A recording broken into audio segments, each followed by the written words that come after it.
হুমকি দিচ্ছে। একজন বলছে কোন অমুসলিমের টেনশন নেই, সিএ করে নাগরিকত্ব দেওয়া হবে। তাহলে মুসলমানকে ভয় দেখাচ্ছে না দেখাইনি? কথা বলবেন তো। আর একজন বলছে কি এসআইআর এর নামে এনআরসি করে মুসলমানদেরকে ফাঁসাবার প্ল্যান চলছে। সবাই আমাদেরকে ভয় দেখাচ্ছে। কথা কিছু মাথায় ঢুকছে না, ঢোকে না? এটা পুরো একটা রাজনীতির রুটি শাঁকার কাজ চলছে। অতএব যে এসআইআর রাজনীতির রুটি শাঁকার জন্য হয়, সেই এসআইআর এর বিরুদ্ধে আব্বাস সিদ্দিকী ওপেন বলছি। আর যে এসআইআর আমার দেশের সংবিধান কানুন অনুযায়ী হবে, অর্থাৎ মরা ভোটারের নাম বাদ যাবে।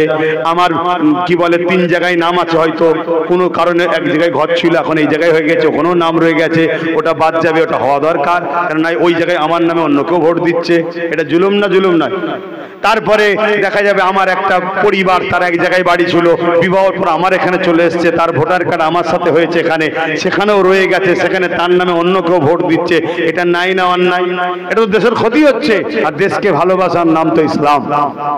কিন্তু এসআইআর এর নামে যদি কোনো জাত, কোনো ধর্ম, কোনো ব্যক্তিকে টার্গেট করা হয়, তাহলে এই এসআইআর কে পছন্দ করি না। এটা আব্বাস সিদ্দিকীর ব্যক্তিগত মত, একজন ভারতের নাগরিক হিসাবে এটা আমার মত। এটা কোনো দরবার বা কোনো দলের মত নয়। কথা বুঝে আসছে তো নাকি? হ্যাঁ, এটা আমার ব্যক্তিগত মত। যারা আমাকে ভালোবাসেন, যদি আমার মতের সঙ্গে একমত হতে পারেন, আমি দুটো কথা বলে যাব। এক হচ্ছে, আপনি আপনার কাগজকে, তথ্যকে জোগাড় করুন। আপনার বাপ মা যদি নাম না থাকে, দাদা দাদির যদি নাম থাকে, নানা নানির নাম থাকে 2002-এ, সেটাকে জেরক্স করে রাখেন। আপনার দলিল যদি থাকে 2002-এর আগে এই এলাকার কাগজ, সেটাকে রাখুন। কথা বুঝে আসছে না? নয় তখন নাম ওঠে না কেন সেটা তোমরা জানো। আর এই যে নাম ভুল টুল হয়েছে বলছেন না, ভুল হয়েছে তো সেটা তোমাদের দোষ নয়, ভুল হয়েছে সরকারি অফিসারদের। তারা যদি মূর্খ লোককে দেয় চাকরি, আমি কি করব? সে বানান যদি ভুল লেখে, আমার কি দোষ? কথা বুঝে আসছে না? নয় রিসেন্ট ভোটার কার্ড আসছে, আধার কার্ড আসছে, এমন এমন টাইটেল দিচ্ছে, সে ভাষার বলা যাবে না। কথা বুঝে আসছে? সব নাম আসছে উল্টো পাল্টা। সেটা আমাদের দোষ নাকি? সেটা অফিসারের দোষ। সেটা নিরীহ লোক কেন ভোগ করবে? তবে আমার মনে হয় কি জানেন, হিটলার একটা কথা বলেছিল, একটু বলি নাকি? হিটলার একটা কথা বলেছিল, মানুষকে এত জ্বালাও, মানুষকে এত পেরেশানে রাখো, যেন মানুষ মনে করে আমি বেঁচে আছি, এটাই আমার জন্য যথেষ্ট। তা আমার দেশে 2014 থেকে দেশের মাথায় যে বসেছে, সে কি আর ছোটখাটো হিটলার মনে হচ্ছে নাকি? হ্যাঁ, এত জ্বালাচ্ছে। কখন নোটবন্দি, কখনো লিঙ্ক করো আধারের, কখনো কি বলে কৃষকদের বিরুদ্ধে আইন, কথা বুঝে আসছে, কখনো জিএসটি, নানান ভাবে পেরেশানে রেখেছে। শুধু একটাই কারণ, যাতে করে লোক না প্রশ্ন তোলে 2 কোটি চাকরি কই, রেল বিক্রি হলো কেন, কারেন্টের দাম বাড়ছে কেন। অতএব ওরা যে অনুপযুক্ত, সেইটাকে ঢাকার জন্য মনে হয় এইসব করে মানুষের মাইন্ডকে ডাইভার্ট করছে। কিন্তু রাজ্য সরকারের কেউ বিশ্বাস করা যাবে না। কেন যাবে না? উনি বলছে একটা বাদ গেলে ছেড়ে দেবো না। কথা সত্য, একটা বাদ গেলে ছেড়ে দেওয়া উচিত নয়, কিন্তু তোমার উপর বিশ্বাস করি কি করে? তুমি তো 90,000 অফিসার দিচ্ছ যে এসআর হয়, তুমি তো 2,221 কোটি টাকা লাগিয়েছে যে এসআর হয়, অফিসারদের পিছনে খরচ করছে রাজ্য সরকার। জানেন তো নাকি? কথা বলছে না? জানেন তো নাকি? না জানেন জেনে নেন। আর আব্বাস সিদ্দিকী যদি ভুল বলে, রেকর্ড হচ্ছে, কেস করতে বলেন না। সরকারের মাথায় বসে আছে, কেস করবে তো অসুবিধা কি আছে? কেস করতে পারবে না, ক্ষমতা নেই। শুধু ঘুরিয়ে ফিরিয়ে এসে মুসলমানদের ভয় দেখাবে, হুমবুড়ির মা চলে আসবে, হুমবুড়ির মা চলে আসবে। অতএব আমরা আর বাচ্চা নেই, আমরা হুমবুড়ির মাকেও পাকড়াবো। হুমবুড়ির মাকে যে গুজরাট থেকে রাস্তা দেখিয়ে দেখিয়ে নিয়ে আসছে, তাকেও ছাড়বো না, তাকেও পাকড়াবো। বলুন ইনশাআল্লাহ। কারা? যারা চোখ থাকতেও ভালো দেখে না, কান থাকতেও ভালো শোনে না, হাত থাকতেও ভালো কাজ করে না, পা থাকতেও ভালো রাস্তায় চলে না, জবান থাকতেও হক কথা বলে না, এরা হলো উলাইকা কাল আনআম, তারা হলো চতুষ্পদ জন্তুর ন্যায়। এবং তারপরে আল্লাহ আরেকটু আগিয়ে বলছে, বালহুম আদাল, চতুষ্পদ জন্তুর থেকেও নিকৃষ্ট। কথা কিছু বুঝে আসছে? অর্থাৎ হাত আছে, গরিবের পক্ষে কাজ করে না, গরিবকে লোটে। চোখ আছে, অসহায় গরিবকে দেখে মায়া মমতা আসে না, গরিবের কথা ভাবে না, আরো ভালো ভালো কাজ যা আছে তা করে না। উপরন্তু অসহায় গরিবের উপরে দেখার পরে জুলুম দেখার পরও, চোখ থেকে দেখার পরও মুখ ঘুরিয়ে চলে যায়। পা আছে, ভালো রাস্তায় চলে না, ন্যায়ের পক্ষে, গরিবের পক্ষে, অসহায়ের পক্ষে, মানবতার পক্ষে। পাশাপাশি মসজিদ মাদ্রাসা ওটা ব্যক্তি জীবনে কথা বুঝে, ওটা তো যেতেই হবে। এই রাস্তায় চলে না তাদেরকে, এবং জবান আছে হক কথা বলে না, জবান আছে হক কথা বলে না, সত্য কথা বলে না, ন্যায় কথা বলে না, এদেরকে আল্লাহর কোরআন বলছি না চতুষ্পদ জন্তুর নাই, তারপরে বলছে বালহুম আদাল, আরো নিকৃষ্ট। কথা কিছু বুঝে আসছে? তাহলে এই শ্রেণীর মানুষগুলো তারা ইসলামকে আঘাত দেয়, ইসলামকে ক্ষতি করতে চায়। কেন? ইসলাম এদের সম্বন্ধে মানুষকে জানিয়ে দেয়, যারা হাত দিয়ে খুন করে, যারা হাত দিয়ে গরিবকে লোটে, যারা হাত দিয়ে গরিবের নামে মিথ্যা কেস দেয়, যারা হাত দিয়ে মানুষের উপর জুলুম করে, যারা এই হাত দিয়ে মানুষের ঘর ভাঙে, যারা এই হাত দিয়ে মানুষের হককে ছিনিয়ে নেয়, যারা এই পা দিয়ে নোংরা জায়গায় যায়, নোংরা কাজকে দেখতে যায়, নোংরা কাজে সহযোগিতা করে, এই পা দিয়ে গরিবের ঘর ভাঙতে যায়, ঠেলাওয়ালার উপরে জুলুম করে, এক কথায় জমিনের উপরে জুলুম অত্যাচারের বীজ রোপণ করে। এই যে কোরআন বলছে এরা হলো চতুষ্পদ জন্তুর ন্যায়, তাহলে ইসলাম যদি থাকে তারা যে জন্তু এটা মানুষ জেনে যাবে তো নাকি? তাই তারা চায় না ইসলাম থাক, তারা চায় না কোরআন থাক, তারা চায় না মোহাম্মদ রসুলের মাসের সমাজের মুখে চলো। তাই তারা সর্বসময় চেষ্টা করে কি করে ইসলামকে মিটিয়ে দেওয়া যায়, কি করে ইসলামকে ক্ষতি করা যায়। তাই আজ এই স্বল্প সময়ের মধ্যে আপনাদেরকে বলবো, আমরা বড় সহজে ইসলাম পেয়েছি, তাই আমরা ইসলাম নিয়ে ভাবার সময় নাই। আজ আমাদের চতুর্দিকে শয়ে শয়ে নয়, লাখো লাখো নয়, কোটি কোটি মানবরূপী পশু তৈরি হয়ে গেছে, আমাদের খেয়ালই নাই। কেউ দাড়ি রেখে, কেউ দাড়ি চেঁচে, কেউ টুপি পরে, কেউ টুপি খুলে, কেউ ইসলামের অনুসারী দাবি করে, কেউ দাবি না করে। আজ সমাজে বিশাল বড় একটা অংশ তৈরি হয়েছে যারা চাইছে হযরত প্রফেট মুহাম্মদ রাসূলুল্লাহ এই ইনসাফ, ইনসানিয়াত, মানবতার ধর্মকে মিটিয়ে দেব। কেন? তারা চায় ফেরাউনের সাম্রাজ্য তৈরি করব, নমরুদের সাম্রাজ্য তৈরি করব, এজিদের সাম্রাজ্য তৈরি করব, আবু জেহেল, উতবা, সাইবার সাম্রাজ্য তৈরি করব, যেখানে ধনী আর ক্ষমতাশালীরাই হবে মানুষের প্রভু, বাকি মানুষের বাঁচার কোনো অধিকার থাকবে না। শোনেন, আমার রাসূল পাক সাল্লাল্লাহু আলাইহি ওয়াসাল্লাম প্রতিটা ঈমানদার নর নারী বালেগ স্বাধীনের জন্য 5 ওয়াক্ত নামাজ দিয়েছে, 1 মাস রোজা দিয়েছে। আরে 5 ওয়াক্ত নামাজ 24 ঘন্টার মধ্যে 5, 10, 50 মিনিটের মধ্যে শেষ। বছরে একবার রোজা, জীবনে একবার হজ, মালদা শতকরা 2.5 টাকা জাকাত, বছরে একবার হিসাব করে। তাহলে বাকি জিন্দেগিটা কি জন্য দিয়েছে? আর কোনো কাজ নেই? আর কি কোনো কাজ নেই? কন্টিনিউ আপনাকে ভাবতে হবে ইনসাফের জন্য, ন্যায়ের জন্য। সর্বসময় আপনাকে মাথায় রাখতে হবে। আল্লাহ নবীর কাছে এক অমুসলিম ইহুদি ধর্মের ধর্মগুরু এসছে, এসে বলছে আপনি নাকি নবী, বলুন ইসলামের সবথেকে ভালো কাজ কি? হযরত নবী মুহাম্মদ সাল্লাল্লাহু আলাইহি সাল্লাম বললেন খোদার্তকে খানা খাওয়ানো। জোরে বলুন সুবহানাল্লাহ। কি বললেন? খোদার্তকে খানা খাওয়ানো ইসলামের সব থেকে ভালো কাজ। নামাজের কথা নবী বলেনি, রোজার কথা বলেনি, হজের কথা বলেনি, খোদার্তকে খানা খাওয়াও, এটা হলো ইসলামের সব থেকে ভালো কাজ। আমরা যদি ইসলামের অনুসারী হই তাহলে আমাদেরকে মাথায় রাখতে হবে খোদার্তকে খানা খাওয়াবো। সে খোদার্ত মুসলমান হোক আর হিন্দু হোক, খোদার্ত আদিবাসী হোক আর মতুয়া হোক, ওটা আমি দেখবো না, মানুষ তাকে খানা খাওয়াবো। আল্লাহর সৃষ্টি খোদার্ত আছে, খানা খাওয়াবো। আল্লাহর সৃষ্টিকে যদি আমি দুনিয়ায় খাওয়াই, আল্লাহ আমাকে জান্নাতের খানা খাওয়াবে। জোরে বলুন সুবহানাল্লাহ, আরো জোরে বলুন সুবহানাল্লাহ। কিন্তু এই সমাজে আমরা কি দেখছি? একদল ক্ষমতাশালী খানা কেড়ে নিচ্ছে গরিবের। নিচ্ছে না? নাই? বলুন বলুন, নিচ্ছে না? গরিব বানাচ্ছে, মানুষের চাকরি, মানুষের রুজি, মানুষের অর্থ কেড়ে নিচ্ছে, মানুষকে প্ল্যান মাফিক গরিব করা হচ্ছে। কেন? গরিব যদি না হয় তাহলে সামান্য ভিক্ষায় কৃতদাস দাসী বানানো, কথা উত্তর দিচ্ছে না, বানানো যাবে না।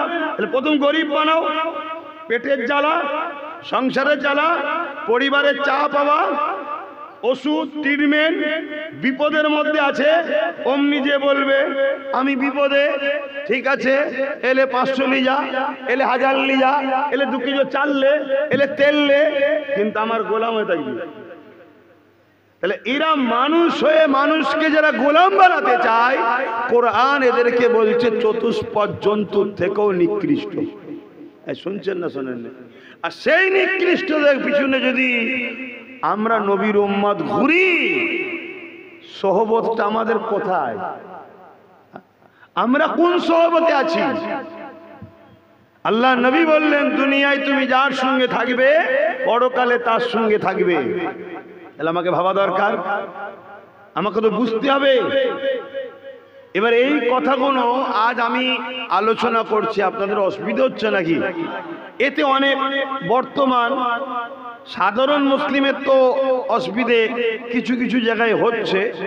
সবচেয়ে বড় দুঃখের বিষয়, এক শ্রেণীর উলামাদের দেখি আবার আমাকে নিয়ে অসুবিধা হয়ে গেছে। কথা কিছু বুঝে আসছে না? নাই এজন্য আল্লাহ রসুল বলেছিলেন আখরি জামানায় জমিনের উপরে আসমানের নিচে সব থেকে নিকৃষ্ট হবে একদল উলামা। কে বলছে কথা? জোরে বলুন। আল্লাহ নবী বলছেন আসমানের নিচে জমিনের উপরে আখরি জামানায় সব থেকে নিকৃষ্ট। আমরা সব থেকে নিকৃষ্ট বলতে কাকে জানি? বলবেন তো, সব থেকে নিকৃষ্ট আল্লাহ সৃষ্টির মধ্যে আমরা কাকে মনে করি? বলতে পারছেন না? কে কোনটা জানেন বলুন না। হ্যাঁ, আরে ওটা বলতে লজ্জা লাগছে নাকি? না বলা হারাম? এরও অনেক শোনা যায় নাকি শুকরের কথা বলা যাবে না, বললে নাকি উজু চলে যায়। তাহলে তারাবি নামাজে ইমাম সাহেব বলে না কোরআন খতম করে তো, নাকি ওর মধ্যে আছে না? নাই। আরে আল্লাহ সৃষ্টি, সে তাকেও আল্লাহ তৈরি করেছে, এমনি এমনি নয়। সেও উপকারে লাগে, সেও কাজে লাগে, কিন্তু আমরা সব থেকে নিকৃষ্ট তাকে মনে করি। কেন? সে অপবিত্র, নাপাক, তার খাদ্যটা নাপাক, তাই তো নাকি? যদি কোনো মানুষ অপবিত্র হয়, তার খাদ্য নাপাক হয়। হযরতে গাউসুল আজম বড় পীর সাহেব হুজুর, তিনি গানিয়াতুত তালিবিন কিতাবের মধ্যে লিখছেন যে শুকর প্রতিদিন যখন ঘুম ভাঙে, চোখ খোলার আগে স্রষ্টা মালিককে বলে যে প্রভু মালিক, আমি চোখ খুলে যেন কোনো বেনামাজির মুখ না প্রথম দেখে ফেলি। খুব ভালো ধরে বুঝবো আমার ভাইয়েরা, একটা সব থেকে নিকৃষ্ট যাকে আমরা মনে করি, সে কি বলছে যে আমি যখন চোখটা খুলবো প্রথমে যেন কোনো বেনামাজির মুখ যেন না দেখি। কে বলছে? গাউসুল আজম বড় পীর সাহেব হুজুর। মানেন তো নাকি? নাকি? তাহলে ভাবুন, আমাদেরকে পরিবর্তন হতে হবে। ভুল হচ্ছে আমাদের, আর এই ভুলটা আমাদেরকে প্ল্যান মাফিক করানো হচ্ছে। এক, ছোটবেলায় বাপ মা ভুল করেছে, বাচ্চাকে ছোটবেলায় মসজিদে নিয়ে যাওয়ার জন্য একটা অন্যায় করেছে, অভ্যাস নেই। দ্বিতীয়, বড় হওয়ার পর আমার যুবকদের বন্ধুত্ব, উঠা বসা, ভালোবাসা সব এমন লোকেদের সাথে যারা কখনোই এদেরকে তাগিদ দেয়নি যে ভাই সময় হয়েছে বা তুমি নামাজটা পড়ে আসো। তাগিদ দেয়? দেয় না। তাহলে আমার যুবকরা খারাপ ঘরের ছেলে নয়, কিন্তু সোহবত খারাপ হওয়ার জন্যে, ঠিকভাবে গাইড না হওয়ার জন্যে আমাদের ছেলেগুলো খারাপ হয়ে গেছে। তারপর আরেকটু যেই বড় হয়েছে, পয়সার টান হয়েছে, অমনি একদল লোক আছে টাকা উড়াচ্ছে সমাজে, আছে না নাই? টাকা উড়াচ্ছে, এই পতাকাটা ওখানে বেঁধে দিলে 500 টাকা লিজা, এখানে চুনটা করে দে 1000 টাকা লিজা, এই করে দিয়ে দেখছো তো ভালো লাইন। কথা বুঝছেন তো? তারপরে তারা নিয়ে যে গানে, যাত্রায়, ফাংশনে, খেলা মেলাতে আমাদের ছেলেদেরকে জড়িয়ে দিয়েছে। আর আমরা যখন হুজুররা এসে বলি, মৌলানারা, বাবারা, মুরগি ধরাবার জন্য চাল ছড়ানো হয়, তোদেরকে চাল ছড়াচ্ছে খাঁচাই বন্দি করবে বলে। তখন এরাই বলে সব কথা, আমার দাদা হয় না কত ভালোবাসে, কি বলে না বলে না? কিন্তু না, তোমার এই পর্যন্ত পুঁতা হয়ে গেছে, তোমার এই পর্যন্ত পুঁতা হয়ে গেছে, আর মাথাটুকু শুধু বাকি আছে। এখনো সময় আছে, যদি এখান থেকে উঠতে চাও একটাই রাস্তা আছে, মুহাম্মদুর রাসূলের সুন্নাহ অনুযায়ী জীবন গড়তে হবে। জোরে বলুন সুবহানাল্লাহ। আমার নবীকে তোমার জীবনের প্রতিটা টাইমের, প্রতিটা সেকেন্ডের, প্রতিটা মুহূর্তের মডেল হিসাবে শুধু রসুলকে মাখতে পার, কাউকে না, আব্বাসকেও নয়, শুধু রসুল। রসুলের কথাই যদি আব্বাস তোমাকে শোনায় তাহলে আব্বাস ভাইজান বলবে, কথা বুঝে আসছে, বাবাজি বলবে, কিন্তু মডেল আব্বাস নয়, মডেল হলো আমিন আল্লাহ। কেন কোরআনে আল্লাহ বলেছেন লাকাদ কানা লাকুম ফি রাসূলিল্লাহি উসওয়াতুন হাসানা, সবথেকে ভালো উত্তম আদর্শওয়ালা মডেল হলো মুহাম্মদুর রাসূল সাল্লাল্লাহু আলাইহি সাল্লাম। তোমার ধর্মনীতি, তোমার সমাজনীতি, তোমার পরিবার নীতি, তোমার রাষ্ট্রীয় নীতি, তোমার রাজনীতি, তোমার এডুকেশন নীতি, তোমার সম্প্রীতি নীতি, তোমার মানববন্ধন নীতি, তোমার মনুষ্যত্ব নীতি, সব ক্ষেত্রে মুহাম্মদ রাসূলকে তোমায় ফলো করতে হবে, অন্য কাউকে না। কিন্তু আজ আমরা কোথায় বলি, মসজিদে ইসলামকে তালা মেরে রেখে দিয়েছি, তাও মসজিদেও এখন ইসলাম পুরো নাই, ওখানেও গুতোগুতি হয়, ওর মধ্যেও ঝামেলা শুরু হয়ে গেছে, কি হয় না? হয় না? তবু একটু একটু আছে। মাদ্রাসায় ইসলামকে তালা মেরে দিয়েছি, ওখানেও সমস্যা, তারপরেও যাকে একটু আছে। আর বছরে একটা জলসা হয়, সেই জলসায় উলামারা এসে বসে একটু ইসলামের কথা বলে, এখানেও আবার সমস্যা, এখানেও পুরো ইসলাম নাই, ওই একই গদ একই কথা, একই গদ একই কথা, যেন ইসলাম শুধু নামাজ রোজা দাঁড়িয়ে ডুবি, আর কিছু নেই ইসলামে। কথা বুঝে আসছে? আজ কোন মানুষ বিপদে আছে, তুমি যদি সেই মানুষকে বিপদ থেকে উদ্ধার করো, আল্লাহ রসুল বলছেন কিয়ামতের দিনের মতো বড় বিপদ কোনো দিন হয়নি আর হবে না, সেই দিনে মহান স্রষ্টা তাকে বিপদ থেকে উদ্ধার করবে। জোরে বলুন সুবহানাল্লাহ। কিয়ামতটা কেমন হবে? মাথার এক বেগ দেখতে এক হাত উপরে সূর্যকে নামানো হবে, বর্তমান যে তাপ আছে 12 গুণ তাপ বাড়বে, মাথার ঘিনিগুলো গলে গলে নাক দিয়ে ঝরবে, কিন্তু মওত হবে না। কেন? মওত আল্লাহর বিনা হুকুম ছাড়া হয় না। কথা বুঝে আসছে? মওত হবে না, সুস্থ সবল মানুষের মওত হয়। অনেক লোক ভূমিকম্পে, এই কিছুদিন আগে তুর্কিতে একটা ভূমিকম্প হলো না, হাজার হাজার বাড়ি ভেঙে কত জন জন ছেলে মারা গেছে, কিন্তু একটা নবজাতক শিশু ভূমিকম্পর অবস্থাতেই, ওই অবস্থায় জন্ম হয়েছে, 2.5 থেকে 3 দিন পরও সেই বাচ্চা জিন্দা পাওয়া গেছে। জোরে বলুন সুবহানাল্লাহ। মওত এখানে রুটা বেরিয়ে যাওয়ার নাম, রুটা বেরিয়ে যাওয়া। রুটা কি? মহান স্রষ্টার হুকুম। অতএব নাক দিয়ে ঘিনগুলো গলে গলে পড়বে, মানুষের পাসিনা ঝরে ঝরে ঝরে ঝরে কারো হাঁটু কারো কোমর পর্যন্ত ঘাম ঝরে যাবে আরো বেশি। এই কঠিন দিনে, যেদিন এই সূর্যের তাপেতে জমিন তামার মতো লাল হয়ে যাবে, পুড়ে পুড়ে যেমন লোহা লাল হয় ওই রকম লাল হয়ে যাবে, এই কঠিন দিনেতে একটা যুবককে মহান স্রষ্টা তুলবেন। এই তুমি আমার জমিনে, আমার আসমানের তলায়, আমার দিয়া চোখ, আমার দিয়া কান, আমার দিয়া হাত, আমার দিয়া পা, আমার দিয়া জবানে, আমার দিয়া জিন্দেগিতে আমার জন্য কি করেছো বলো? ওই যুবক বলবে, আল্লাহ আমি কিচ্ছু করতে পারিনি, আপনাকে বিশ্বাস করতাম, আপনার হাবিবকে বিশ্বাস করেছি, ঈমানটা এনেছি, কোনো ভালো কাজ করতে পারিনি, উপরন্তু শুধু অন্যায় করেছি, ভুল করেছি, পাপ করেছি। আল্লাহ বলবেন, ওই যুবক বলবেন, আল্লাহ আপনি আমাকে সবার সামনে অপমান না করে গোপনে গোপনে জাহান্নামে দিয়ে দেন। কেন? এমন কিছু কিছু পাপ করেছি, দুনিয়ায় যদি মা জানতো ছেলে বলে মানতো না, স্ত্রী জানলে স্বামী বলে মানতো না, স্বামী জানলে স্ত্রী বলে মানতো না, এমনও পাপ আমাদের দ্বারা হয়ে যায়। আল্লাহ সব জানে না? জানে না। খাবার কেড়ে নিয়েছে, দুপুরে খাওয়া হয়েছে না হয়নি, এত পাপ করার পরও মালিক কিন্তু ঠিক খাওয়াচ্ছে।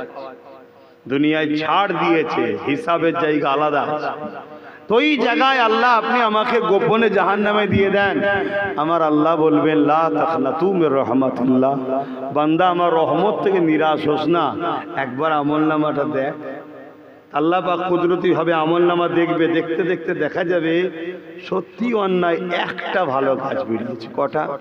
একটা। আর কাজটা এমন একটা কাজ মহান স্রষ্টা খুশি হয়ে যাবে। জোরে বলুন সুবহানাল্লাহ। বিষয় তো তিনাকে খুশি করা, তিনি রাজি হয়ে যাবে। মাফ করবেন, আমার কথার ভুল নিলে কিছু করার নেই, আমি কাউকে ব্যক্তিগত আক্রমণ করছি না, বাস্তবটা বলছি। কিয়ামতের দিনে এমন লোক জান্নাতের দরজায় লাইন দেবে, যাকে দেখে এলাকার মানুষ অবাক হয়ে যাবে যে এ কি করে জান্নাত যাচ্ছে। আবার এমন লোক জাহান্নামের দরজায় লাইন দিচ্ছে, যাকে দেখে সবাই অবাক হয়ে যাবে, ওরে সর্বনাশ, এ কেন জাহান্নামে যাচ্ছে রে বাবা, এই তো বিরাট ভালো লোক ছিল। শুনছেন না শোনেন নে? গোপনে কে কি করছে না করছে কেউ জানে না, সব জাননেওয়ালা যিনি তিনি কে? আওয়াজ দিয়ে বলুন কে? একটা ছেলে প্যান্ট শার্ট পরেছে, দাড়ি ছেড়েছে, গান শুনেছে, যাত্রা গেছে, ফাংশন গেছে, সিনেমা দেখেছে, ইসলামের কিচ্ছু ক্ষতি করে না, ও নিজের ক্ষতি করেছে। আর একটা লোক নামাজ পড়েছে, তাহাজ্জুদ পড়েছে, হজ করেছে, রোজা রেখেছে, মুফতি হয়েছে, মাওলানা হয়েছে, বক্তা হয়েছে, পীর হয়েছে, পীর সাহেব হয়েছে, সব হয়েছে, ভেতরে ভেতরে টাকা লেনদেন করে ইসলামের দুশ্মনদের করে সাপোর্ট করেছে। শুনছেন না শুনছেন? এ গাদ্দারকে দুনিয়ার কেউ চিনতে পারেনি, সবাই বাহ বাহ বাহ বাহ করেছিল। শুনছেন না শুনছেন? আল্লাহ চেনেন না চেনেন না? এজন্য বাপ আল্লাহকে ভয় করো। কাকে ভয় করবে? আল্লাহকে। ওয়ালিমান খাফা মাকাম রাব্বিহি জান্নাতান, যারা আমার আল্লাহকে ভয় করে আল্লাহ তাদেরকে দুটো জান্নাত দেবে। জোরে বলুন সুবহানাল্লাহ। আর আল্লাহকে যে ভয় করে, আল্লাহ পাক বলেছে আমার বান্দাদের মধ্যে থেকে সবথেকে আমাকে যারা বেশি ভয় করে তারা হলো উলামা সম্প্রদায়। জোরে বলুন সুবহানাল্লাহ। তাই আল্লাহ বলেছেন উলামারা কিয়ামতের দিন বেহিসাব জান্নাতে যাবে। জোরে বলুন, জোরে বলবেন না? আবার এটাও বলতে লাগে, রাসূল বলেছেন কিয়ামতের দিন সবথেকে আগে জাহান্নামেও যাবে উলামারা। তাহলে উলামাদের মধ্যে দুটো কাতার হচ্ছে না, হয়নি? চিনবেন কি করে? চিনবেন কি করে? যে উলামা মুখ খোলা উদ্দেশ্য থাকবে আল্লাহ ও রাসূল, সে হলো হক। আর যে উলামা মুখ খুলে চেষ্টা করবে দুনিয়ার কোনো কাউকে বাঁচাবার, দুনিয়ার কাউকে খুশি করার, দুনিয়া কাউকে রাজি করার, জানবেন এ উলামা তাগুদি শক্তির দালালি করছে। তাগুদি শক্তি বোঝেন? তাগুত কাকে বলে বোঝেন? তাহলে আমি তো ওয়াজ করে যাব, আপনারা বলবেন সুবহানাল্লাহ, কিন্তু কি ব্যাপারটা হলো বুঝবেন না তো।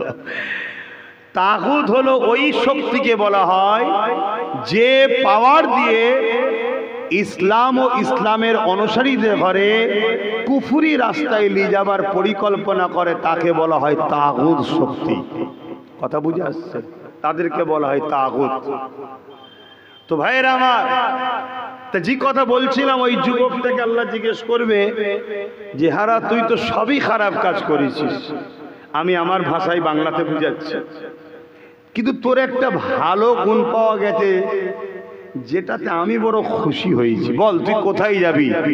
বান্দা একটা সুন্দর উত্তরও সেদিন দেবে, কি? আল্লাহ আপনি যদি দয়া করেন আমি জান্নাতে যাব। জোরে বলুন সুবহানাল্লাহ। এই কথাটা মনে রাখবেন, জান্নাত একমাত্র যাবে আল্লাহর দয়াতে।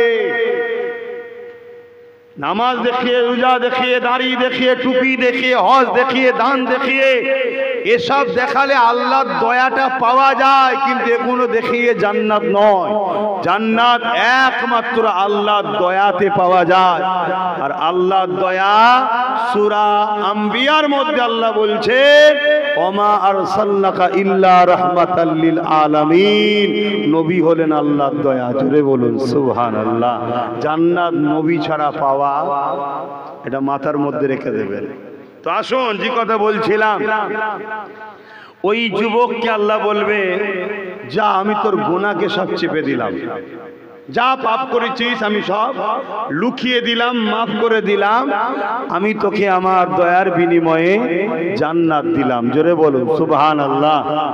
এখন ওই দিনকে আল্লাহর বিরুদ্ধে আন্দোলন হবে নাকি? যে লোকটা তো পাপী ছিল, খারাপ ছিল, হ্যান ছিল, ত্যান ছিল, ওকে জান্নাত দিচ্ছেন কেন?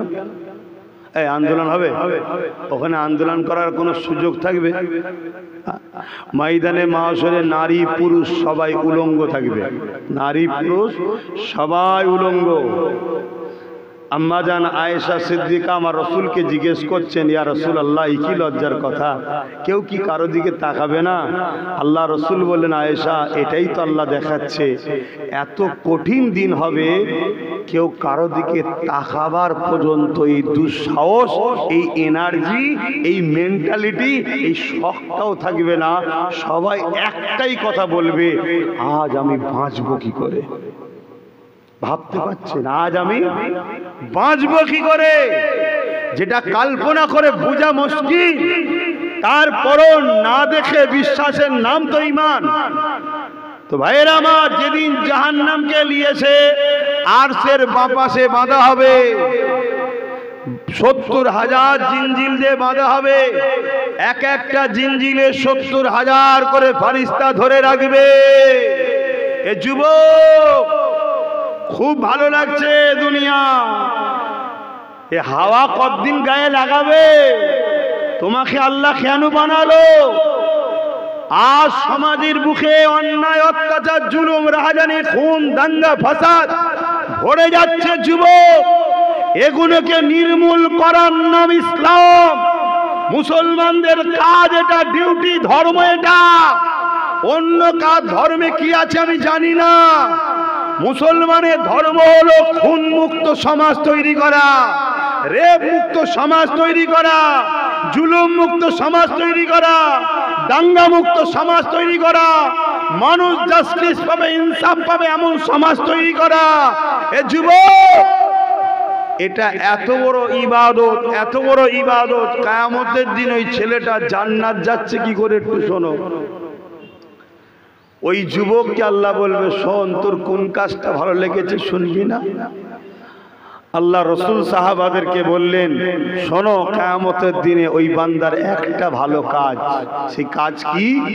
প্রচন্ড গরমের সময়, রোদের সময় একটা গাছের ছায়া দেখে তার মালিক পশুকে বেঁধেছে, কিন্তু সূর্য সরলে ছায়া সরবে তো নাকি? বলুন বলুন। সূর্য সরে গেছে, ছায়া চলে গিয়ে পশুটার গায়ে রোদ লেগেছে। এত গরম, প্রচন্ড রোদের তাপ, আর প্রচন্ড গরমের সময় ওই পশুটার রোদের চোটে, পিপাসার চোটে জিভ বাইর হয়ে গেছে। এই যুবক পাশ দিয়ে যাচ্ছিল, এর দিকে ময়া হয়েছে, হারে আল্লাহর সৃষ্টি, আল্লাহর সৃষ্টি, অসহায়, কষ্ট পেয়েছে, ছায়াতে নিয়ে গিয়ে বেঁধেছে, পানিটা পান করিয়েছে। আল্লাহ বলছে, বান্দা, আমার 1 ভাগ রহমত কায়নাতে বন্টন করেছি, আমার কাছে 99 ভাগ আছে। তুই যদি আমার বান্দা হয়ে আমার দেয়া রহমত নিয়ে আমার সৃষ্টির উপরে দয়া দেখাতে পারিস, যেদিন সে বিপদে ছিল, আজকে তুই বিপদে আছিস, আমি 99টা রহমত আমার কাছে রয়েছে, রহমতের মালিক হয়ে আমি কেন তোর উপর দয়া দেখাবো না? যা, আমি তোকে দয়া করে জান্নাত দিয়ে দিলাম। জোরে বলুন সুবহানাল্লাহ, আরো জোরে বলুন। আজকে আশরাফুল মখলুকাত মানুষ, আজকে সে মানুষ হিন্দু হোক, আদিবাসী হোক, সাঁওতাল হোক, মতুয়া হোক, খ্রিস্টান হোক, যেই হোক, আজ যদি কেউ দেখি ক্ষুধার্ত, কেউ দেখি বিপদে আছে, কেউ দেখি অসহায়, কার বাচ্চার পড়াবার ফিস নেই, কে বিমারে পড়ে আছে, আরে ইসলাম তো এটাই। আর সেবা করো, তার পাশে দাঁড়াও। তার কি মাযহাব, তার কি ধর্ম, ওটা আমার মানারও দরকার নেই, জানারও দরকার নেই, সে তার প্রভুকে জবাব দেবে। কথা বুঝে আসছে না? আমি যখন তাকে বানাইনি, আমি তার কাছে কৈফিয়ত নেবো কেন? কিন্তু আমার ইসলাম বলছে, অসহায়কে ভালোবাসো, ওই ক্ষুধার্তকে খানা দাও, ওই বস্ত্রহীনকে বস্ত্র দাও, ওই এতিমের পাশে দাঁড়াও, ওই বিওয়ার পাশে দাঁড়াও, ওই মজলুমের পাশে দাঁড়াও। তার পাশে দাঁড়িয়ে জালিমের পিছনে লড়াই করো। যদি জালিমের বিরুদ্ধে লড়াই করতে গিয়ে তোমার জীবনটাও চলে যায়, তুমি মনে রেখে দিও, তোমার মরণটা 8-10 জনের মতো সাধারণ নয়, শহীদের মরণ। জোরে বলুন সুবহানাল্লাহ। হে আল্লাহ, আমি অমুসলিমের জন্য লড়লাম, তো তুই অমুসলিম দেখছিস, কিন্তু আমার আল্লাহ বলছে, আমি তোকে বানিয়েছি, আমি তো ওকে বানিয়েছি, তুই তো আমার বানানো সৃষ্টির জন্য তুই লড়লি। কথা বুঝে আসছে না? নাই আমার আজ বুঝতে পারছেন তো? আর নামাজ আমার ব্যক্তি জীবনে, রোজা আমার কল্যাণ, হজ আমার কল্যাণ। কথা বুঝে আসছে? তাহলে এটাও করতে হবে, নামাজ, রোজা, হজ, যাকাত, নিজেকে আরো সাকসেসফুল, কামিয়াবির জন্য। যে স্রষ্টা আমাকে এত সুন্দর করে বানালো, কেন তাকে সেজদা দেবো না? আর যে মাতা স্রষ্টার কাছে হ্যাট হয়, ওই মাতা স্রষ্টা অন্য কারো কাছে হ্যাট করে না। জোরে বলুন সুবহানাল্লাহ। যে হাত স্রষ্টার কাছে ওঠে, ওই হাত স্রষ্টা অন্য কারো কাছে তুলতে দেয় না। স্রষ্টা তার চাওয়ার আগে তার প্রয়োজন মিটিয়ে দেয়। জোরে বলুন সুবহানাল্লাহ। এবারে বলবেন যে আমরা দেখেছি অনেক নামাজি আছে গরিব, অনেক নামাজি আছে অভাবী। ভাই, গরিব হওয়াটা কোনো দোষ নয়, অভাবী হওয়াটা কোনো দোষ নয়। দুটো কারণে গরিব হয়, অভাবী হয়। একটা হলো সে নিজে থেকে গরিব অভাবী হওয়াটাকে পছন্দ করে নিয়েছে। কেন? 500 বছর আগে ধনীদের থেকে গরিবরা জান্নাতে যাবে। জোরে বলুন সুবহানাল্লাহ। হয়তো আল্লাহর এই বান্দা খোদার কাছে চেয়ে নিয়েছে, মালিক আমি দুনিয়ায় চাই না, কোন রকম চললেই হবে, হালাল রিজিকটা হলেই হবে, আল্লাহ আমি আখিরাতে সব পেতে চাই। তার সাথে মাবুদের কানেকশন হয়েছে, তুমি আমি বীজখানে জানি না। আমি দেখছি ছিটে বেড়ার ঘর, আমার মনে আফসোস হচ্ছে। অত সে হয়তো বলেছে আমি পাকা বাড়ি চাইনি, খোদা ছিটে বেড়াতেই ঠিক আছে।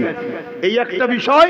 দ্বিতীয় আরেকটা বিষয় হলো, সে হয়তো সেজদা দেয়, সে হয়তো সেজদা দেয়, সে হয়তো দোয়া চায়, কিন্তু তার খাবারটা হয়তো গন্ডগোল আছে। কি গন্ডগোল? খাবার, তাই দোয়া কবুল হয় না। খাবার এত মারাত্মক জিনিস, মনে রাখবেন। হযরতে মুসা আলাইহিস সালাম, শুনছেন? মুসা আলাইহিস সালাম তুর পাহাড়ে গেছে, সময় 1 ঘন্টা, ওই জন্য অন্যদিকে যাচ্ছে না, বক্তব্যকারী বলে দিয়েছে। কিন্তু দিনের কথা বলছি না, দিনের বাইরে। অসুবিধা হচ্ছে কারো? হযরতে মুসা আলাইহিস সালাম তুর পাহাড়ে যাচ্ছে, আল্লাহর সঙ্গে কথা বলবে। মুসা নবীর তুর পাহাড়ে উঠছে, দেখছে একটা বান্দা পাহাড়ের গায়ে বসে বসে খুব কাঁদছে। মুসা আলাইহিস সালাম তার কাছে গেলে, আল্লাহর বান্দা তুমি এত কাঁদছো কেন? বলছে আমি দীর্ঘ 40 বছর ধরে দোয়া চাইছি, 40 বছর ধরে দোয়া চাইছি, আল্লাহ আমার দোয়া কবুল করছে না। আপনি যখন যাচ্ছেন একটু আল্লাহকে যে বলেন না যেন আমার দোয়াটা আল্লাহ কবুল করে নেয়। মুসা আলাইহিস সালাম প্রথমে গিয়েই বলছে, আল্লাহ 40 বছর ধরে কাঁদছে, তার দোয়াকে আপনি কবুল করে নেন না। আল্লাহ পাক বলছেন, মুসা ও যতই কাঁদুক আর যত বছরই কাঁদুক, ওর দোয়া কবুল করব না। মুসা আলাইহিস সালাম বলছেন, আল্লাহ কেন, কি অপরাধ করেছে? বলছে ওর খাদ্য হারাম, ওর খাদ্য। কিছু মাথায় ঢুকছে? আজ মুসলিম সমাজ, আমার কওমকে বলবো, ইচ্ছা করে হোক আর অইচ্ছাকৃত হোক বা প্ল্যান মাফিক হোক, আমাদেরকে হারাম খাদ্য খাইয়ে দেওয়া হচ্ছে। কেন? যাতে করে প্রভুর সাথে আমাদের, রবের সাথে আমাদের ডিসটেন্স তৈরি হয়ে যায়, ভালোবাসার। দোয়া যাতে কবুল না হয়, দোয়া কবুল হলে আমাদেরকে মিটাতে এলে বদরের মতো সাহায্য আসবে। দোয়া কবুল হলে আমাদেরকে মিটাতে চাইলে সালাউদ্দিন আইবির মতো সাহায্য আসবে। দোয়া কবুল হলে আমাদেরকে মিটাতে এলে খাজা গরিবে নওয়াজের মতো সাহায্য আসবে। তাই যেমন করে হোক এদেরকে হারাম খাওয়াও। সেই হারাম খাওয়ার কয়েকটা নমুনা আপনাদেরকে বলে যাব। কথা বলে, আগেকার সময় 7টা 8টা 9টা করে বাচ্চা হতো, কোনো বাপ মাকে কারো কাছে হাত পাততে হয়নি, অথচ ছেলে মোটা তাজা ছিল, সলিড ছিল। আর এখন আমাদের 1খানা কি 1.5খানা, এতেই আমরা নেই নেই নেই নেই নেই নেই, এখানে লোন নিতে হচ্ছে, ওখানে এই নিতে হচ্ছে, ওখানে সমিতিতে যেতে হচ্ছে। কি করতে হয় না, হয় না? এটা পলিসি। এমনও বলে এই 100 টাকা বাড়তি দিস খুনি, মানে সুদ দিও হারাম লিয়াও হারাম। যদি এটাও না হয় বলেছে 50 টাকা দিবি খুনি, তাও না হয় একটা চা খাইয়ে দিবি খুনি। যেমন করে সুদের মধ্যে ঢুকাও। তাই আমরা কিছুদিন আগে শুনেছিলাম, আমার রাজ্যের যিনি মাথায় রয়েছে তিনি বলেছিলেন ইমামদের ঘরে 10 লক্ষ করে টাকা লোন দেওয়া হবে। শুনেছিলেন কি? কেন? ইমামদের ঘরও সুদের মধ্যে জড়িয়ে দাও। চলে আসেন দ্বিতীয় নম্বর অপশন। দ্বিতীয় নম্বর অপশন হলো বড় প্ল্যান মাফিক। আমাদের হাত যদিও কবুল না হয়, মা বোনগুলোর হাত কবুল হচ্ছিল। কেন? কোনো পুরুষ যদি হালাল ইনকাম না করে অবৈধ ইনকাম করে স্ত্রীকে খাওয়ায়, কন্যাকে খাওয়ায়, তার জন্য তার বাপ তার স্বামী কিয়ামত দিন দোষী হবে। ওই স্ত্রী ওই কন্যা নারী দোষী নয়, কারণ নারীরা হলো পুরুষের অধীনস্থ। পুরুষকে ধরা হবে, নারীকে ধরা বুঝতে পারছেন তো হবে না। কিন্তু আজ বড় প্ল্যান মাফিক আমার মুসলিম মা বোনেদের ঘরে ভিক্ষার নামে 1000-1200 করে টাকা দেওয়া হচ্ছে। কিসের টাকা এটা? কিসের টাকা আপনি জানেন? খেজুর বিক্রি করা, তরমুজ বিক্রি করা, আপেল বিক্রি করা, না মদ বিক্রি করা? কিসের টাকা জানেন? কিন্তু আমার মা বোনেরা বড় খুশি, বড় খুশি। কিন্তু খেয়াল করে দেখুন, কোন সংসারে শান্তি আছে বলুন? কোন সংসারে ওষুধ ছাড়া লোক আছে বলুন? কোন সংসারে অভাব দূর হয়েছে বলুন? সামান্য হারাম এত মারাত্মক জিনিস, আপনার টোটাল হালালকে ঘর থেকে বার করিয়ে তারপরে সে বেরোয়। আজকে বড় প্ল্যান মাফিক ইসলামের দুশমনেরা আমাদেরকে মিটাবে বলে ভিক্ষার নামে এই সামান্য দরদ দেখিয়ে ভিক্ষা ঢুকিয়ে দিল। আমাদের বলা উচিত, আপনি 1000 টাকাই দিন, আমার স্বামীকে দিন। 1000 টাকাই দিন, আমার বাপকে দিন। 1000 টাকা দিন, আমার ছেলেকে দিন। কমসে কম নারীগুলো বেঁচে যেত। বিপদের সময় আমাদের হাত যদি কবুল না হতো, মায়ের জাতের হাতটা কমসে কম কবুল হতো। ও রাস্তাটাও বন্ধ হয়ে গেছে। আমার অসুবিধা হচ্ছে। আরো একটা কথা বলবো, হ্যাঁ আরো একটা বলবো। আরো কত বড় প্ল্যান দেখুন ভাই। আমরা কোরবানিতে গরু জবাই করি, তাই তো নাকি? এটা আমাদের কাছে বৈধ, আমাদের কাছে হালাল, পছন্দ করি, জবাই করি, তাই তো নাকি? কিন্তু এই সমাজে অনেক ধর্মের লোক আছে, তারা এটাকে অপছন্দ করে, তারা এটাকে খাওয়াও অপছন্দ করে, ঠিক তো নাকি? অনেক এ সমাজে লোক আছে যাদের কাছে মদ খাওয়াটা কোনো পাপ নাই। আমাদের কাছে মদ খাওয়াটা কি? জোরে বলুন। এ সমাজে অনেক লোক আছে তাদের কাছে সুদ খাওয়াটা কোনো ব্যাপার না। আমাদের কাছে সুদ খাওয়াটা কি? একটু বলবেন, বলবেন কিরম হারাম? সুদের সব থেকে শেষ গুনাহ কি? সুদের সব থেকে শেষ গুনাহ হলো আল্লাহর কাবার সামনে নিজের মায়ের সঙ্গে কেউ যদি, মাফ করবেন বাকিটা বুঝতে পারছেন, সম্পর্কে লিপ্ত হয়, যে পাপ হয়, যে অন্যায় কাজ হয়, কাবার সামনে যে এরম লিপ্ত হয়, যে অন্যায়, সুদ খাওয়াটা হলো সেই অন্যায়। কিন্তু এই সুদ এক শ্রেণী মানুষের কাছে অবৈধ নয়, তাদের কাছে জায়েজ, তারা করছে না, করে না। ঠিক তেমনই তার ধর্মে কিছু জিনিস আছে হালাল, আমার ধর্মে হারাম, অবৈধ। আমার ধর্মে কিছু জিনিস আছে হারাম, তার ধর্মে হয়তো জায়েজ হতে পারে। আমি কোনো ধর্মের বিধাভেদে যাচ্ছি না, কিন্তু আমার ধর্মে যেটাকে রাইট সেটা আমার জন্য হালাল, যেটা রাইট নয় সেটা আমার জন্য হারাম। আপনার ধর্মে যেটা রাইট আপনার জন্য হালাল, আপনার ধর্মে যেটা রাইট নয় সেটা আপনার জন্য চলবে না। কিন্তু আজ বলুন, আমার ধর্মে কোন গায়রুল্লাহর অনুষ্ঠান উপলক্ষ করে, কোন গায়ের ইসলামের ধর্মীয় অনুষ্ঠান উপলক্ষ করে, যেমন আমাদের জলসা তাবারুক বলা হয়, তাদের কি বলা হয়? পোশাক। এটা কি ইসলামে খাওয়া হালাল? জোরে বলুন, জোরে বলুন। কিন্তু আজ বড় দুঃখের বিষয়, আমরা দেখছি কি রেশনের মাধ্যম দিয়ে মুসলিম সমাজকে পোশাক খাওয়াবার পরিকল্পনা হয়েছে না হয়নি? এটা আওয়াজ দিয়ে বলবেন, কেন হয়েছে, কি কারণ, কি দরকার? একটাই উদ্দেশ্য, এদেরকে বেঈমান বানাও, এদেরকে হারাম খাওয়াও, আল্লাহর সাথে সম্পর্ক কাটো। কেন?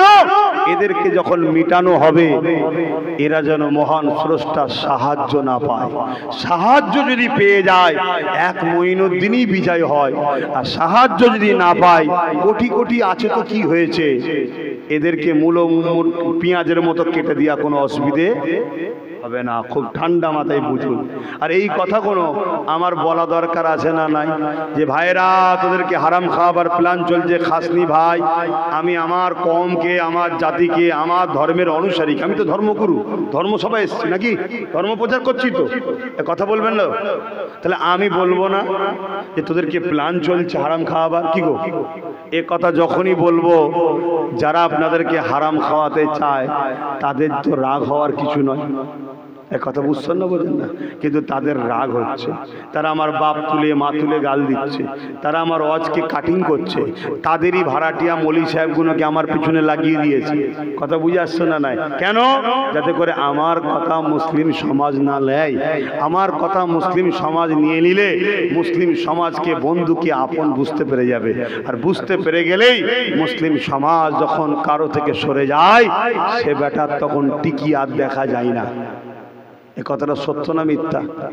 এজন্য আপনাদেরকে এই সামান্য সময় সতর্ক করব, মুখটাকে ঠিক রাখেন, দুশ্মনকে চিনুন, সবাইয়ের সঙ্গে কারবার ব্যবসা বাণিজ্য লেনদেন উঠা বসা মুসলিম অমুসলিম সবাই মানুষ মিলেমিশে চলুন, ততদিন পর্যন্ত যতদিন সে না আপনার দিনও আপনাকে মিটাতে চাইবে।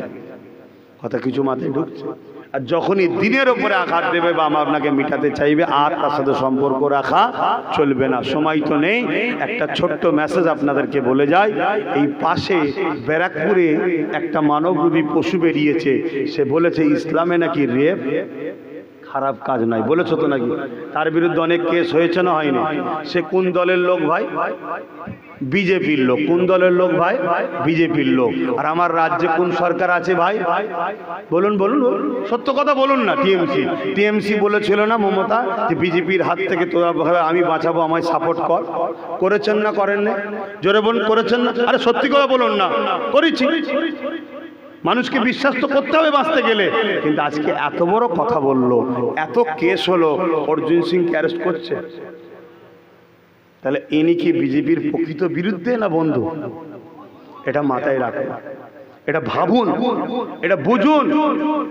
একটাকে ছেড়ে রেখেছে তাড়া কর, একদলকে ছেড়ে রেখেছে তাড়া কর, আর অমনি আমি গিয়ে দরদি হয়ে সেজে ঘরে ঢুকিয়ে নেবো, ঘরে ঢুকিয়ে তালা মেরে দিয়ে না খেয়ে খেয়েই মারবো। কথা মাথায় ঢুকছে? বিজেপি তাড়া করছে, মুসলমানদের দিন রাত গালিগালাজ করছে। ওইদিকে পূর্ব মেদিনীপুরে আর একজন রয়েছে, কথা বুঝে আসছে, সেকুলার ছিল এতদিন, এখন কমনাল ভূত চেপেছে ঘাড়ে। কথা বুঝে আসছে না? দিন রাত গাল পাচ্ছে যাতে করে আমরা ভয় খাই। আর ইনি বলবে আমি তো তোদের আছি, কোনো চিন্তা নেই, আমরা এর কোলে উঠবো। ইনি ঘরে ঢুকিয়ে আমাদের শিক্ষা, স্বাস্থ্য, কর্মসংস্থান সব শেষ, আবার ওই প্রসাদ খাওয়াবে। এ কথা বুঝছেন না, বোঝেন না? শেষ কথা বলে যাব। এখন মানুষ আতঙ্কে আছে SIR নিয়ে, তাই তো নাকি? একটা ধর্মগুরু হিসাবে মানুষের আতঙ্ক থেকে বাঁচাবার জন্য কথা বলা দরকার আছে না? না, SIRটা নিয়ে কোনো ঘাবড়াবেন না। ঘাবড়ালেই কিন্তু নিজে থেকে প্রমাণ দিয়ে দিলেন যে আমার কিছু ফল্ট আছে। এটা একটা টোপ, এটা একটা টোপ ধরার জন্য। SIR এ নাগরিকত্ব ভোট দিতে পারবেন কি পারবেন না এর একটা লিস্ট তৈরি হচ্ছে। কথা বুঝে আসছে? SIR এর আগে হয়েছে, সেইভাবে যদি হয় কোনো অন্যায় নয়। কিন্তু বর্তমান যে SIR বিজেপি করতে চাইছে, যদি ওইটা হয় তাহলে সংবিধান বিরোধী, তাহলে গণতান্ত্রিক প্রক্রিয়ায় বিজেপির বিরুদ্ধে আন্দোলন করতে হবে, কারণ সে সংবিধানকে মিটাতে চাইছে। কথা মাথায় ঢুকলো? কিন্তু ঘাবড়ে গিয়ে যদি নিজে মরে যায় তাহলে তো সব বেকার হয়ে গেল। আমার কথা বুঝছেন তো নাকি? দ্বিতীয় নম্বর কথা, SIR নিয়ে যদি কারো কোনো সমস্যা হয়, সময় তো আর নাই, অবশ্যই আমার নম্বর আছে, হেল্পলাইন আছে, যোগাযোগ করবেন। আপনার পাশে একজন পীরের আওলাদ হিসাবে, পীর ভাই হিসাবে আপনার পাশে আমি আছি।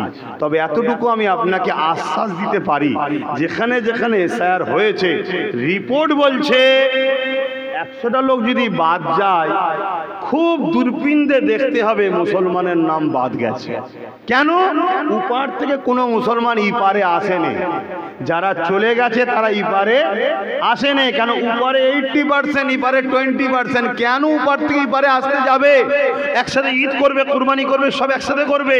ওজন ইপার থেকে উপারে চলে গেছে, শুনছেন তো নাকি? তাই নাম বাদ যাবে নে, কিন্তু বাদ এক শ্রেণীদের যেতে পারে। কাদের? গরিব, বাড়িতে চুরি হয়ে গেছে, সব কাগজপত্র পালিয়েছে। দ্বিতীয় নম্বর, বন্যায় ভেঙে চলে গেছে, কথা বুঝে আসছে, নদীর ধারে বাড়ি। দ্বিতীয় নম্বর, বন্যা হয়েছে। 3 নম্বর, ডুবে গেছে। এই গরিবদের একটু ক্ষতি হলো, হতে পারে, কিন্তু মনে রাখবেন এরপরও আপনি এখানে 50-60 বছর ধরে আছেন, আপনার নাম যদি 2002-এর তালিকাতে না থাকে, এর জন্য সরকার দোষী, নির্বাচন কমিশনার দোষী। তুমি নামকে বাদ দিয়ে দিয়েছো ভেতরে ভেতরে। কেন 2002-এ আমার নাম ছিল কি ছিল না, ওই কাগজ তো আমার কাছে নেই, এখন আছে, তোমাদের কাছে আছে। আমি যদি 60 বছর এখানে থাকি, আমার ঘর বলছে 60 বছর, এলাকা বলছে 60 বছর, তাহলে আমার নাম ওটা নেই কেন? তাহলে ছিল, তুমি ওখান থেকে কেটে বাদ দিয়ে দিয়েছো, কেন? আমি মুসলমান হওয়ার দরুন। এই যদি জাত ভিত্তিক কোন রকম অন্যায় অত্যাচার হয়, তাহলে মনে রাখবেন সংবিধান রয়েছে, আইন রয়েছে, কোর্ট রয়েছে, লড়াই করার জন্য আপনাদের ভাইও আছে। আর আলহামদুলিল্লাহ ছোট হলো এইসব চিন্তাই তো নওশাদকে আমি দান করিয়েছি, এমনি নয়, এইসব চিন্তায় যে আমি হুজুর মানুষ সব জায়গায় পারবো না। এ কথা বুঝছেন না, বোঝেন না? আইনের লড়াই করতে গেলে আইনের লোক দরকার, ঠিক না? ঠিক ভাই, তো এই জন্যে তোকে বলেছি তুই ওইদিকে যা, আমি এইদিকে আছি, কথা বুঝে আসছে? অতএব নিশ্চিন্তায় থাকেন, এর লড়াই হবে, এর দিয়ে কোনো ঘাবড়াবার কিছু নেই। আর একটা কথা বলে যাচ্ছি, আপনাদের কাছে এক শ্রেণীর দরদি আসবে, যারা বলবে আমরা থাকতে কিছু হতে দেব না, কিন্তু এই চিটিংবাজ গুলোই 90,000 অফিসার দিয়েছে শেয়ার করার জন্য। শুনছেন তো নাকি? 221 কোটি টাকা খরচ করছে বাংলায় শেয়ার করার জন্য। উপরন্তু কর্ণাটকের সরকার কেস করেছে, কি বিধানসভায় বিল পাস করে এসআইআরকে রুখে দিয়েছে। আর আমাদের সরকার 221 কোটি টাকা খরচ করছে, 90,000 কি দিয়েছে? অফিসার দিয়েছে, যাতে এসআইআর হয়।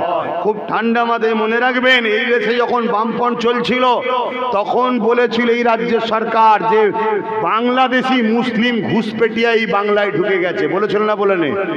ওই দিন সর্বপ্রথম কেউ মুসলমানকে বাংলাদেশি ঘুষপেটিয়ার যে সর্বপ্রথম বলেছে, তার নাম হলো মমতা ব্যানার্জি। কথা শুনছেন না শোনেন না? ইতিহাস জানুন, অন্ধর মতো চলবেন না, ফেঁসে যাবেন, ফেঁসে যাবেন। আপনি ফেঁসে গেলে যায় আসে না, আপনার ঘরের ইজ্জতওয়ালা বেটিটা যাবে কোথায়? আপনি ক্যাম্পে যাবেন, কষ্ট পাবেন, ওর থেকে বড় বেইজ্জতির ব্যাপার আমাদের বেটিরা যারা বাপের সামনে গায়ের কাপড় ঠিকভাবে সরায় না, তারা ক্যাম্পে গিয়ে থাকবে কি করে? কথা শুনছেন না শোনেননি? অতএব এর সমাধান আমাকে আপনাকেই করতে হবে, কিন্তু দুটো কথাকে মাথায় রেখে। এক হচ্ছে নিজের ঘরের মধ্যে নিজের কাগজপত্র জোগাড় করব, কাউকে বুঝতে দেবো না, কেন তাড়াহুড়ো করলে এলাকায় দুশ্মন আছে। স্যার ওকে দেখে একটু সন্দেহ লাগছে, বড় তাড়াহুড়ো করছে স্যার, জানেন স্যার, কিছু বুঝতে পারছেন? ঘাবড়ে যাবেন না। এক। দ্বিতীয় নম্বর কি, কারো হাওয়াতে পান করে কোনো অফিসারের গায়ে যেন হাত দিয়ে ফেলে, কেন যে হাওয়া দিচ্ছে সে শুধু হাওয়াই দেবে, কেন তার দলের সব মাথা কি বলেছিল, আমি বেঁচে থাকতে হতে দেবো না, বলেছো না? বলেনি? আজকে বেঁচে আছে না মরে গেছে? তাহলে হচ্ছে কি করে? হচ্ছে কি করে? তবে এতটুকু আমি আবার বলতে পারি, যদি এই বাচ্চার উপরে ভরসা রাখে, আপনারা একজন ধর্মগুরু হিসেবে বলছি, নাগরিক হিসেবে আলাদা কথা হবে, সেটা জনসভায় হবে। ধর্মগুরু ঘরের ছেলে হিসেবে ধর্মের মানুষকে বলছি, কোনো অসুবিধে থাকলে আপনি যোগাযোগ করুন, আপনার সমাধানের রাস্তা আছে, গোপনভাবে যোগাযোগ করুন। হুড়োহুড়ি নয়, টেনশন নয়, তাড়াহুড়ো নয়। কেন অমিত শাহ মোদির বাবাখালির দেশ ভারতবর্ষ নয়, এ দেশ আমাদের সবার। এ দেশের জন্য আমাদের সবার। এত বছর ধরে ট্যাক্স দিলাম কি করতে? তাহলে টুপি কিনেছি ট্যাক্স, জামা কিনেছি ট্যাক্স, খেয়েছি ট্যাক্স, চাল দিচ্ছি ট্যাক্স, সব করেছি ট্যাক্স দিয়ে। তুমি হঠাৎ করে এসে বলবে এ নয় ও নয়, তোকে অধিকারটাকে দিয়েছে, ঠিক না বেটি? কিন্তু সেটা সংবিধানের ওয়ে লড়াই করতে হবে, সংবিধানকে বাইরে রেখে, তাহলে কিন্তু নিজের পায়ে কুরুল নিজেই মেরে দেওয়া হবে। কি গো আপনারা ঘাবড়ে যাচ্ছেন নাকি? এটা আওয়াজ দিয়ে বলুন, ঘাবড়ে যাচ্ছেন না? আরে অনেক আগে ফেরাউন এসআইআর করেছিল মুসা নবীকে বাদ দিবার জন্য, সব জানেন? তখন নামটাই তো আলাদা ছিল, কিন্তু এই পদ্ধতি ফেরাউন মিটে গেছে, মুসা নবী মেটে নেই। আলহামদুলিল্লাহ, এই দেশেও গরিবে নওয়াজকে রুকার চেষ্টা হয়েছিল, গরিবে নওয়াজ রয়ে গেছে, যারা মিটাতে চেয়েছে তারা মিটে গেছে। অতএব ঘাবড়াবার কিচ্ছু নেই, মুসলিম সমাজকে বলে যাচ্ছি। তবে হ্যাঁ, আমার যেসব ভাইয়েরা খুব লাভালাভি করছিলেন বিজেপিকে নিয়ে, আমি তাদেরকে বলবো, ভাই এখনো সময় আছে, একটু শুধরে যান।